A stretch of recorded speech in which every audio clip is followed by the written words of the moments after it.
Okay guys, ngayon naman ang iba-vlog natin itong travel namin sa 100 Islands. Ano siya, New Year to. Hindi pa dapat ako sasama nito kasi walang magbabantay sa mga aso. Pero buti naman may nagmalasakit na kapitbahay kaya yun, nakasama ako dito. So from from Cavite and then to Pangasinan, 6 hours ang biyahe. Kaya namin is van, nag-arkila lang kami. Nag-book kami ng transient house. Then galing doon nilakad na lang namin tong yung sakayan ng bangka papunta dito sa mga island. Kailangan nyo pala mag-arkila ng bangka. Ang presyo ng bangka is, kung di ako nagkakamali, 1.8 per boat. So, 8 na tao ang capacity ng bangka na yun. So, yan, sulit dito. Ang ganda ng view. Maraming activity na pwedeng gawin. At saka hindi ganun kamahalan yung mga gastos dito.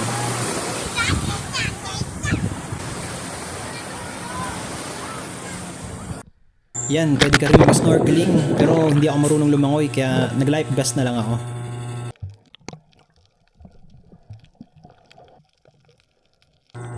So yun, natapos namin siya ng one day and then umuwi na kami pabalik ng Cavite.